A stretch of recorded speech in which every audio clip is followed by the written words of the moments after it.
Good morning બાળકો, કેમ છો? મજામાં? તો આપણે પહેલી ચોપડી એટલે પાર્ટ 1 એમાં જે ઇમ્પોર્ટન્ટ પ્રકરણ હતા that is ત્રીજું, ચોથું સુરેખ ગતિ માટે હતું, ત્રીજું એક પરિમાણમાં ગતિ માટે હતું, ચોથું દ્વિ અને ત્રિપરિમાણમાં એટલે સમતલમાં ગતિ માટેનું હતું. પછી પ્રકરણ 7 ગતિ માટેનું જ પણ ચાક ગતિ માટેનું હતું. બરાબર છે ને? ઓકે. તો ગતિના કોન્સેપ્ટ મેં તમને સમજાવ્યા છે અને જેટલા પ્રકરણ હું કરાવીશ તો એ મેં એવા જ પ્રકરણ લીધેલા છે કે જે તમને 12મા ધોરણના જે કોન્સેપ્ટ હશે તે બધાને હું આવરી લઉં. એટલે સિલેબસ આપણો જેટલો પણ ચાલે ને તે એવો જ ચાલશે કે જેમાં તમારું 12મુંમાં કોઈ પણ પાયો કાચો નહીં રહે. જેટલા પણ ચાલે એમાં બધું સમાવેશ થાય એવું જ ચલાવું છું. ઓકે. એક બીજું ચેપ્ટર પણ તમે ભણેલા જ છે. બીજું ચેપ્ટર એના કોન્સેપ્ટ જે એકમો અને પારિમાણિક સૂત્ર જે આપણે નક્કી કરીએ, બરાબર, તો એ વસ્તુ પણ તમને સમજ પડવી જોઈએ. બરાબર, એટલે 2, 3, 4 અને 7 અને પાંચમું ચેપ્ટર થોડા ગતિના નિયમો એટલે પેલા ન્યૂટનનું છે તે તમે સ્કૂલમાં ભણી ગયા. બરાબર. તો પછી હવે પાર્ટ 2 માં આ બે પ્રકરણ છે ને 14 અને 15 દોલનો અને તરંગો, ઓસિલેશન્સ એન્ડ વેવ્સ, આ બે કોન્સેપ્ટ, બે ચેપ્ટર્સ હું હાલ કન્ટિન્યુ રાખીશ.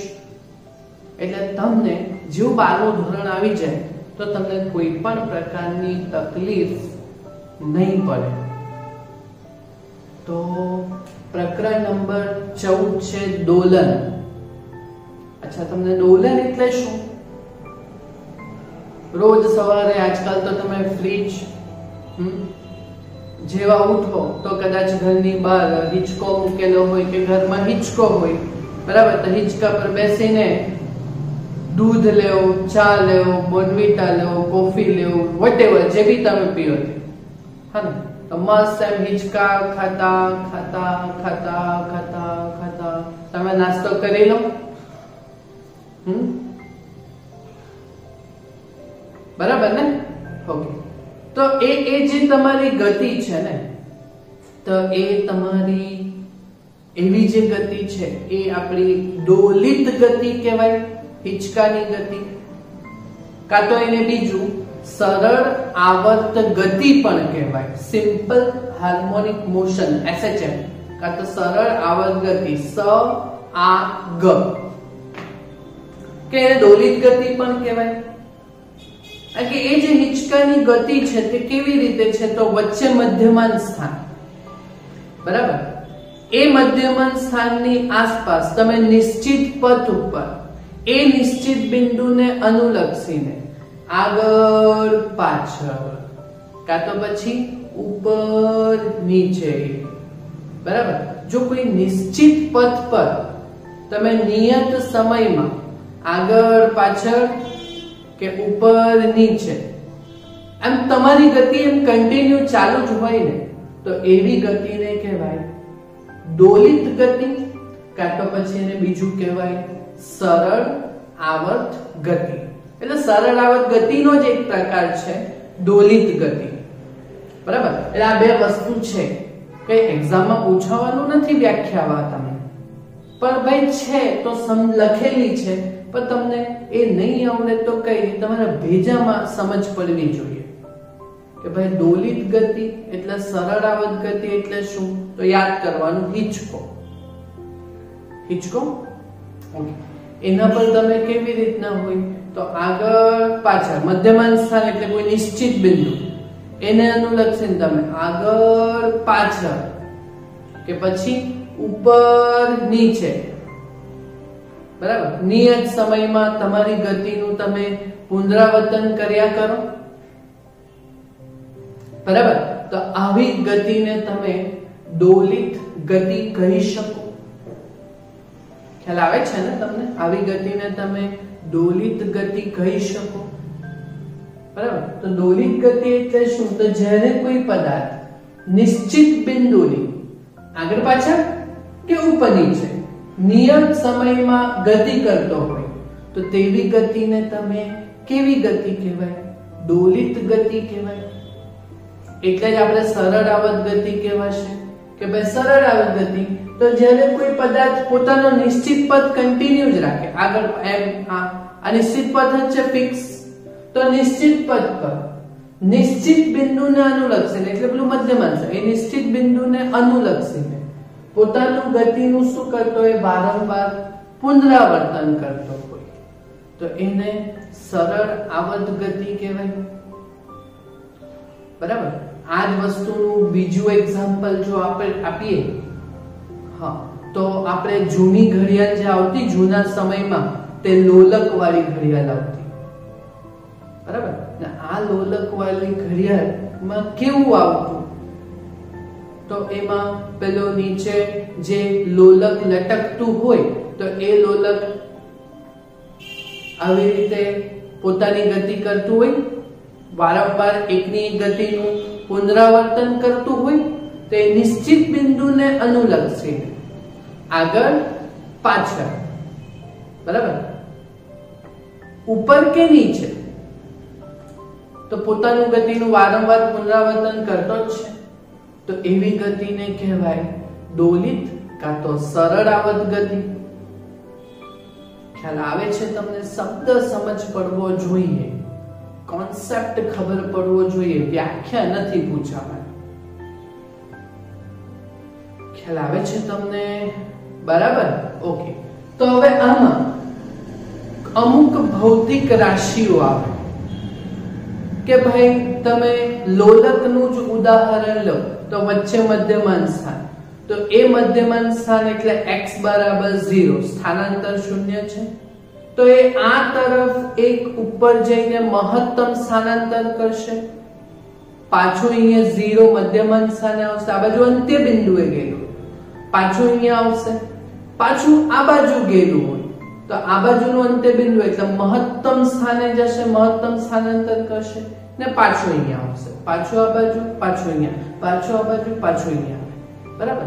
તો કંપ વિસ્તાર જેને આપણે ઇંગ્લિશમાં કહીએ એમ્પ્લિટ્યુડ, એટલે એના માટેનો સિમ્બોલ આપણે આપીશું કેપિટલ A, બરાબર. તમારે કંપ વિસ્તાર એટલે કોઈ પણ એક તરફનું મહત્તમ સ્થાનાંતર, બંને બાજુ સરખા જ, બંને બાજુ સરખા જ, આ કન્ટિન્યુ આટલું જ ચાલે, દોલન ઘટવા નહીં જોઈએ, બરાબર. તો જ એને સરળ આવર્ત ગતિ કે દોલિત ગતિ કહેવાય. ઓકે. તો આ કન્ટિન્યુ આવ્યું છે તો કોઈ પણ એક તરફના મહત્તમ સ્થાનાંતરને આપણે શું કહેશું? એમ્પ્લિટ્યુડ એટલે કંપ વિસ્તાર કહેશું. ઓકે. તો આપણે કંપ વિસ્તારની વ્યાખ્યા લખવાની હોય તો આપણે શું લખીશું કે ભાઈ દોલિત ગતિમાં કાં તો સરળ આવર્ત ગતિમાં, બરાબર. તો સરળ આવર્ત ગતિમાં કણના કે ભાઈ પદાર્થના કણના કોઈ એક તરફના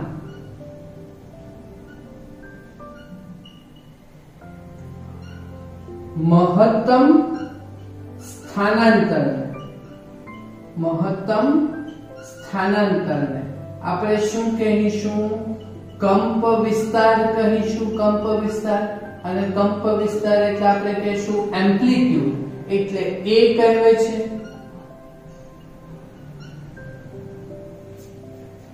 બરાબર. વ્યાખ્યા ગોખવાની નથી પણ ટોપિક તમને સમજ પડવો જોઈએ, બરાબર.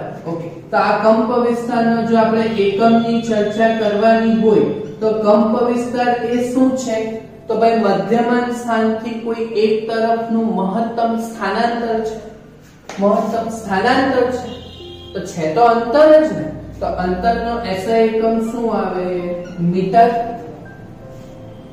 એટલે મીટર, બરાબર. અને પારિમાણિક સૂત્રની જો ચર્ચા કરવાની હોય તો ભાઈ પારિમાણિક સૂત્ર તે આ ભાઈ અંતર જ છે એટલે મીટર, એટલે લંબાઈ એટલે L1. ઓકે, તો m0 L1 T0 થશે. બોલો સમજ પડી કે નહીં? બરાબર. બીજી ભૌતિક રાશિ, આ બધું તમે 9મા 10મા ધોરણમાં આ બધું તમે ભૌતિક રાશિઓ ભણીને જ આવેલા છે, બસ ખાલી એને પાછી રિકોલ કરવાની છે. ઓકે, આવર્તકાળ એટલે ટાઈમ પીરિયડ, એટલે એના માટે આપણે સિમ્બોલ લેશું T, કેપિટલ T લેશું. ઓકે, તો ટાઈમ પીરિયડ એટલે ટાઈમ એટલે સમયને રિલેટેડ આ ભૌતિક રાશિ છે, બરાબર. તો આ જે ટાઈમ પીરિયડ આવર્તકાળ, કાળ એટલે સમય, પણ આ એક એવો સમય છે કે જેમાં કણ એક દોલન પૂર્ણ કરે. એક દોલન પૂર્ણ કરે એટલે ધારો કે અહીંયાથી દોલન શરૂઆત થાય એટલે અહીંયાથી અહીંયા પહોંચ્યો, બરાબર, અને પાછું અહીંયાથી અહીંયા પહોંચ્યો. તો આ અહીંયાથી અહીંયા જઈને પાછું અહીંયા પહોંચ્યો ત્યારે એક દોલન પૂર્ણ થયેલું છે એમ કહેવાય, બરાબર. એટલે આવર્તકાળ એટલે કાળ એટલે સમય, પણ શેના માટેનો? એક દોલન પૂર્ણ થવા માટેનો સમય, એટલે આપણે એને શું કહેશું? આવર્તકાળ. સ્મોલ t એટલે સાદો સમય, પણ આવર્તકાળ એટલે કેપિટલ T એટલે એક દોલન પૂર્ણ થવાનો સમય, એટલે આપણે શું કહીશું? ટાઈમ પીરિયડ કેપિટલ T, બરાબર. ઓકે, તો આવર્તકાળની વ્યાખ્યા આપણે લખવાની હોય તો શું કરવાનું? એક દોલન પૂર્ણ થતા લાગતો સમય, એટલે આપણે શું કહેશું? આવર્તકાળ કહેશું. ને આવર્તકાળ એટલે એના માટે આપણે ટાઈમ પીરિયડ એટલે કેપિટલ T આપશું એને, બરાબર. ઓકે, હવે આવર્તકાળનો એકમ શું? તો ભાઈ આવર્તકાળ એ સમય જ છે. કાળ એટલે સમય જ છે, અને સમયનો SI એકમ શું આવે? સેકન્ડ, બરાબર. ઓકે, તો આપણે પારિમાણિક સૂત્ર બનાવવાનું હોય તો ભાઈ પારિમાણિક સૂત્ર એટલે MLT ફોર્મ, એટલે આમાં MLT ફોર્મ ટાઈમ સમય માટે આ સેકન્ડ છે એટલે T1 છે, તો આ 0 આવશે, બરાબર. ઓકે, હવે બીજું આવૃત્તિ, જેને ઇંગ્લિશમાં કહેવાય ફ્રીક્વન્સી. ને ફ્રીક્વન્સી માટે આપણે સિમ્બોલ આપશું આવૃત્તિ એટલે ફ્રીક્વન્સી માટે આપણે સિમ્બોલ આપશું સ્મોલ f.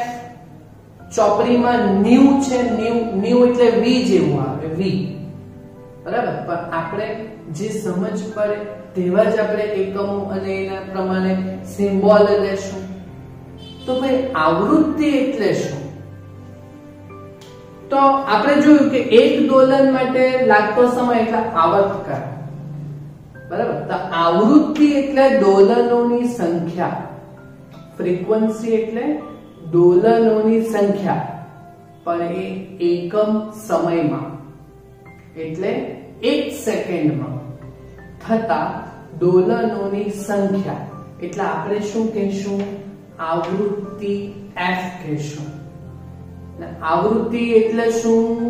દોલનોની સંખ્યા. દોલનો ચેપ્ટર છે કે નહીં, બરાબર. તો આ દોલનો કેટલા થાય? તે દોલનોની સંખ્યા, પણ એ પ્રતિ સમય એટલે 1 સેકન્ડમાં થતા દોલનોની સંખ્યા. એટલે આપણે આવૃત્તિની વ્યાખ્યા શું લખશું? તો એકમ સમયમાં થતા દોલનોની સંખ્યા ને આપણે શું કહેશું? આવૃત્તિ f કહે છે, બરાબર? ઓકે. અને આવૃત્તિનો જે આ આવૃત્તિ માટે જે આપણે સૂત્ર યાદ રાખવાનું તે આવૃત્તિ f એટલે એકમ સમયમાં દોલનોની સંખ્યા. એટલે આવૃત્તિ f બરાબર આપણે 1/t આ સૂત્ર આપણે ધ્યાન રાખવા પડશે.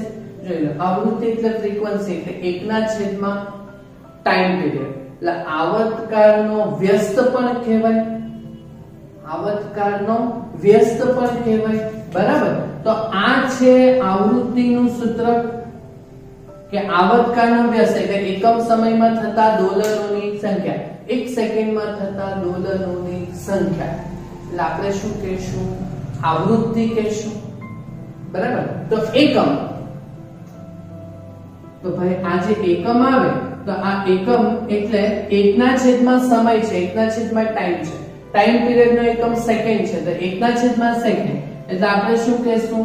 સેકન્ડ ઇન્વર્સ, બરાબર?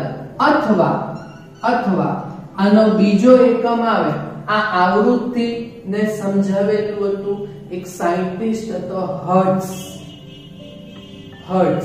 તે એના ઉપરથી એનો એકમ બીજો લેવામાં આવેલો હર્ટ્ઝ એટલે Hz, બરાબર? એને આપણે હર્ટ્ઝ કહેશું.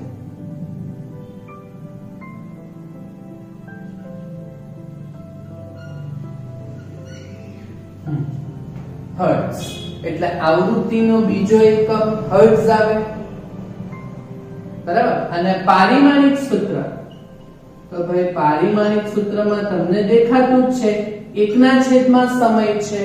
તો ભાઈ 1/માં સમય એટલે m0 l0 અને t -1 આવશે. m0 l0 t -1 આવશે.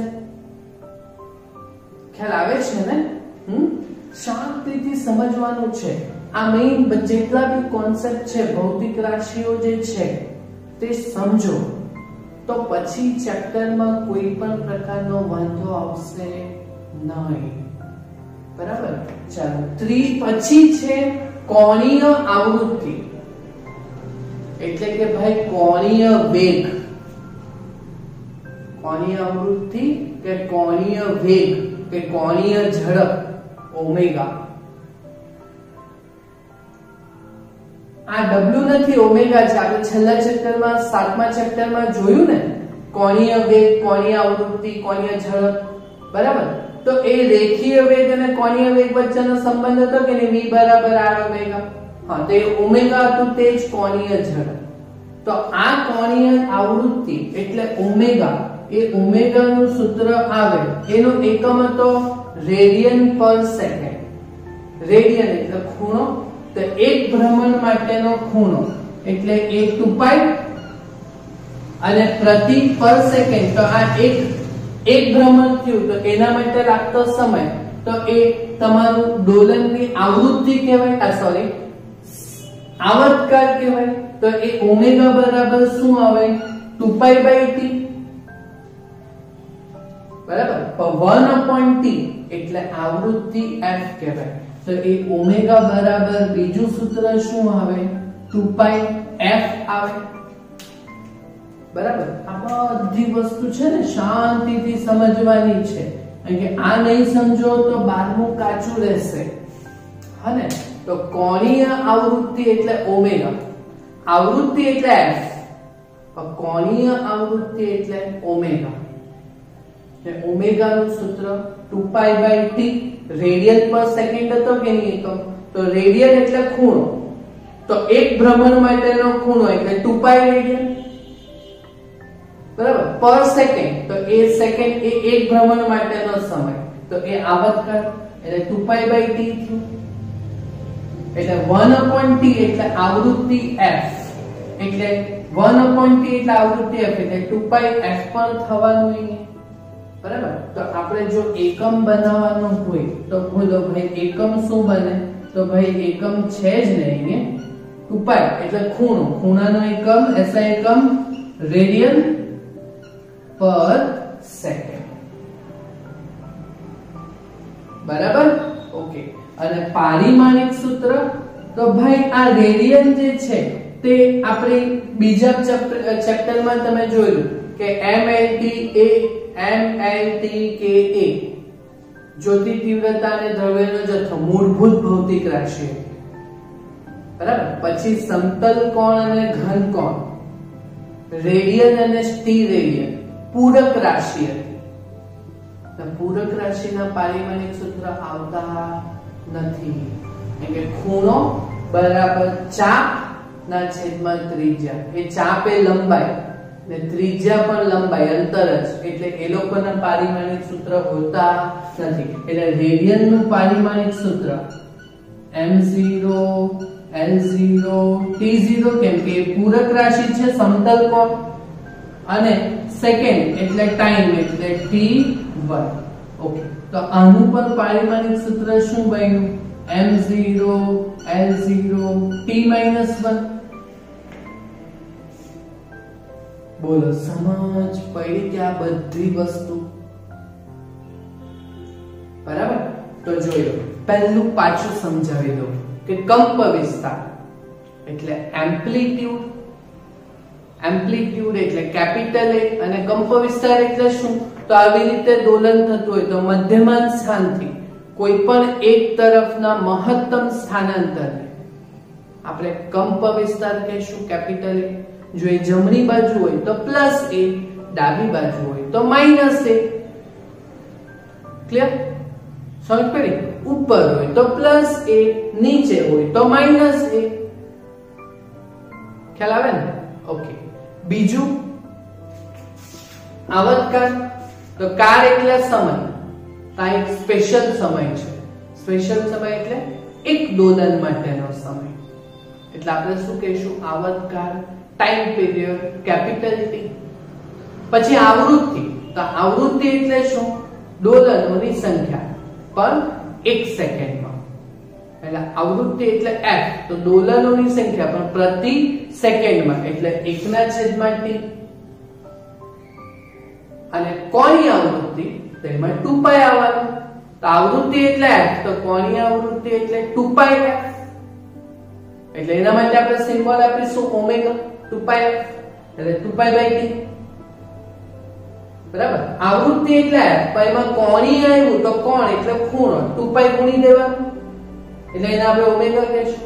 f બરાબર 1/T એટલે 2π/T. જો કે આ 7મા ચેપ્ટરમાં ભણી જ ગયેલા છે આપણે, ચોથા ચેપ્ટરમાં પણ હતું જ આ વર્તુળ ગતિમાં હતું ને? ઓકે. તો એ પ્રમાણે આપણે ભણ્યા. ઓકે. તો હવે મેઈન વસ્તુ કે આ દોલનોમાં, આ જે દોલન થતા છે, તો આ દોલનો એ સમય સાથે અંતર બદલ્યા કરતું છે. મધ્યમાન સ્થાન હોય તો એક થોડોક સમય થાય એટલે અહીંયા હોય, અહીંયા હોય, અહીંયા હોય, અહીંયા હોય, અહીંયા હોય, અહીંયા હોય, પછી પાછું નજીક આવે, નજીક આવે, નજીક આવે. આ પાછું સ્થાનાંતર શૂન્ય વચ્ચે આવ્યું, પછી આ બાજુ હોય, એટલે પ્લસ a થી માઈનસ a વચ્ચે તમારું આ સ્થાનાંતર બદલાયા કરે. આ બાજુ પ્લસ a, આ બાજુ માઈનસ a. બરાબર? અને વચ્ચે સ્થાનાંતર કેટલું આવે? 0. તો જો આ દોલિત ગતિ માટેનું આપણે એક સાદી આકૃતિ બતાવો. તો આ આપણું લોલક દોરી, તેના છેડે આપણે કોઈ ગોળ પદાર્થ બાંધેલો છે. બરાબર? તો અત્યારે આ સ્થાનાંતર મધ્યમાન સ્થાન એટલે x બરાબર 0 કહેવાય.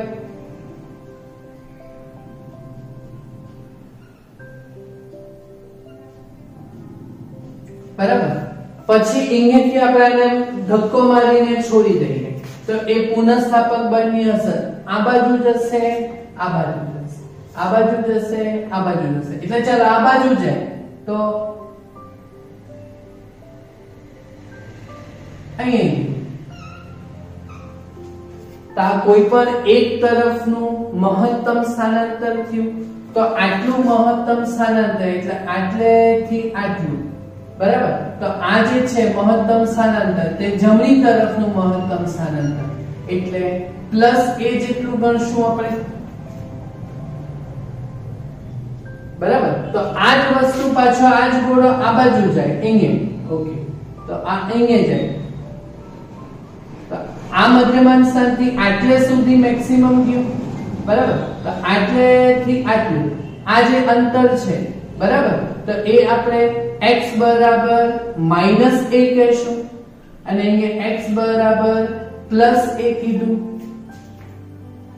બરાબર. તો આ કંપ વિસ્તાર થયા ને અહીંયા જે બન્યો તે અહીંયા બન્યો તે ખૂણો થીટા બન્યો, બરાબર. તો આ x અક્ષને અનુલક્ષીને દોલિત ગતિ છે. તો મારે જો આના માટે આ દોલિત ગતિ માટે સ્થાનાંતરનું જો સૂત્ર આપવાનું હોય, દોલનો માટે સ્થાનાંતરનું સૂત્ર આપવાનું હોય, તો સ્થાનાંતર x એ સમયના વિધેયના સ્વરૂપમાં, એટલે સમય સાથે બદલાતું હશે x, બરાબર. તો મારે આ બતાવવાનું હોય તો આ સ્થાનાંતર કોઈ પણ એક બાજુનું પ્લસ છે અને બીજી બાજુનું માઈનસ છે, એટલે પહેલા બતાવીશું એનો કંપ વિસ્તાર, એટલે x બરાબર a અને પછી પ્લસ માઈનસ એ વિધેય સ્વરૂપમાં બદલાતું છે. તો મેથ્સમાં બે પ્રકારના વિધેય આવે, એક ચડતો વિધેય sin અને ઉતરતો વિધેય cos. આ મેથ્સ વાળા ભણેલા, તો બાયોલોજી વાળા પાછું સમજો. જો sin ની વેલ્યુ કેવી આવે? 0 થી 1 આવે. 0 1/2 1/2 વર્ગમૂળ 3/2 અને 1, ભણેલા. તો cos ની વેલ્યુ ઉતરતી આવે એટલે પાછળથી આવે, ખ્યાલ આવે ને? ઓકે. તો આ x અક્ષને અનુલક્ષીને ગતિ છે. તો ભાઈ x અક્ષને અનુલક્ષીને ગતિ એટલે આડી ગતિ, ને આડી ગતિમાં આપણે કયું વિધેય આવે? cos વિધેય આવે, cos વિધેય, બરાબર. sin વિધેય લખો તો પણ ખોટું નથી, cos વિધેય લખો કે sin વિધેય લખો, બરાબર. બંને સાચું જ છે, પણ આપણે ચોપડી પ્રમાણે જશું તો આપણે અહીંયા cos વિધેય બતાવીશું સ્થાનાંતર માટે.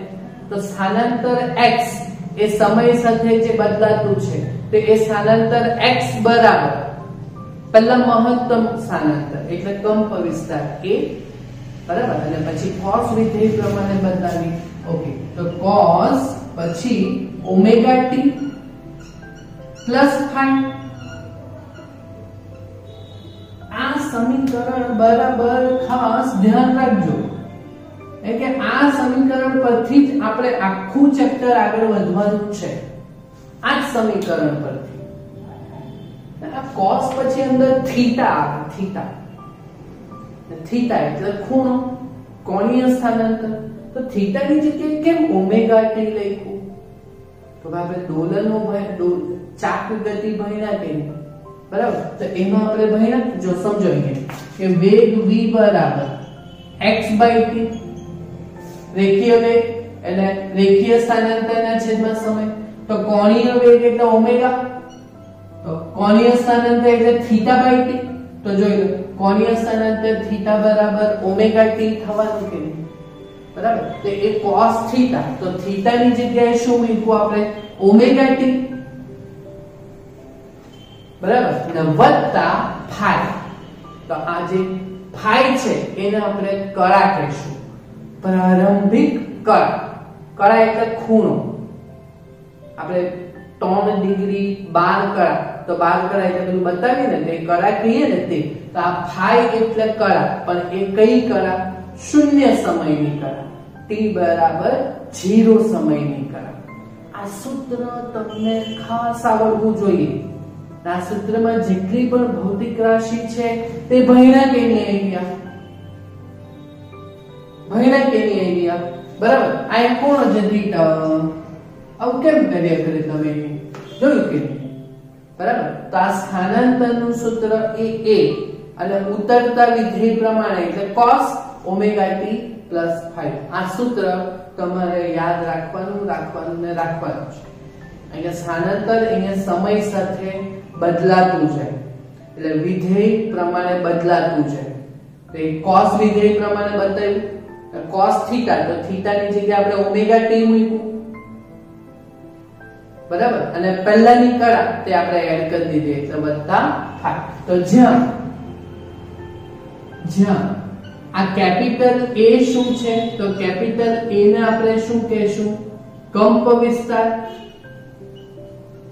એટલે ડોલનોનો કંપ વિસ્તાર મહત્તમ સ્થાનાંતર મીટરમાં આવે, બરાબર. ચાલો પછી આ ઓમેગા જે છે, ઓમેગા તે આપણો કોણીય વેગ કે ભાઈ કોણીય આવૃત્તિ, એનું સૂત્ર 2π/t અને 2πf આવે, બરાબર. સ્મોલ t એટલે સમય છે, જે તે સમય, બરાબર. અને આ જે પાઈ છે તે કળા છે, કળા ખૂણો, કળા છે, પણ એ કયો ખૂણો, તો t બરાબર 0 સમયનો ખૂણો, એટલે આ ફાઈ જે છે, ફાઈ તેને આપણે શું કહેશું, t બરાબર 0 સમયની કળા, એટલે આપણે એને કહેશું પ્રારંભિક કળા. ગુજરાતીમાં શું કહેશું એને, પ્રારંભિક કળા, બરાબર. ઓકે. અને આ આખું જે છે cos થીટા, તો એ થીટા બરાબર ઓમેગા ટી પ્લસ 5 લીધું, તો એ આપણી ટી સમયની કળા, એટલે આજે આખું ઓમેગા ટી પ્લસ 5 છે, ઓમેગા ટી પ્લસ 5 છે, એ આપણે શું લેશું, ટી સમયની કળા. બોલો સમજ પડી કે રહ્યું, સમજ પડી કે રહ્યું. આ સૂત્ર તમને ખાસ આવડવું જ જોઈએ, ને દેશી ભાષામાં કહીએ તો આ સૂત્ર ડોલનો માટે સ્થાનાંતરનું આ સૂત્ર તમારે જોઈએ તો ગોખી કાઢો કે જ્યારે પણ કોઈ પણ વિધેય સમય સાથે બદલાતું હોય, બરાબર, તો આ x અક્ષની ગતિ માટે છે એટલે પાસેની બાજુમાં આવે cos થીટા, એટલે cos વિધેય પ્રમાણે. જ્યારે આ જૂની ચોપડી હતી ને ત્યારે સ્થાનાંતર y બરાબર લેતા હતા, તો y બરાબર ઊભી અક્ષ એટલે સામેની બાજુ, બરાબર. તો એ સામેની બાજુ માટે sin થીટા વાળો કોન્સેપ્ટ આવતો, બરાબર. તો કઈ નહીં, આપણે આપણા ચોપડી પ્રમાણે ગયા, આવડશે તમને આવડશે તમને આ સૂત્ર ગોખી કાઢવું જોઈએ, બરાબર. આ સૂત્રમાં જે નાની નાની વસ્તુઓ છે તો એ આપણે એને સમજ્યા, બરાબર. ને ચેપ્ટર છે ડોલન એટલે કે સરળ આવર્ત ગતિ, તો એ કે જ્યારે કોઈ પદાર્થ કોઈ નિશ્ચિત બિંદુને અનુલક્ષીને, બરાબર, કોઈ નિશ્ચિત પથ ઉપર આગળ પાછળ કે ઉપર નીચે આસપાસ જ્યારે પોતાની ગતિનું વારંવાર પુનરાવર્તન કરતો હોય નિયત સમયમાં, તો એવી ગતિને આપણે સરળ આવર્ત ગતિ એટલે કે ભાઈ દોલિત ગતિ કહેશું. ક્લિયર? સમજ પડી? આજનો પહેલો લેક્ચર, પ્રથમ પીરિયડ જે છે ને એનો તે ચેપ્ટરનો સારાંશને અહીંયા આપણે કવર કરી લીધો છે. જે મેઇન મુદ્દો છે ડોલન, તમને સમજ પડવી જોઈએ, તો એ આપણે કવર કરી લીધું, બરાબર. તો આ સ્થાનાંતર ઉપરથી વેગનું સૂત્ર મેળવશું અને વેગ ઉપરથી પ્રવેગનું સૂત્ર મેળવશું, તો એ પછી બબ્બે માર્ક્સની થિયરી આવશે. ક્લિયર? થશે આટલું કામ જાતે? હશે ને? તો આટલું કામ તમે પૂર્ણ કરજો. Okay, thank you very much.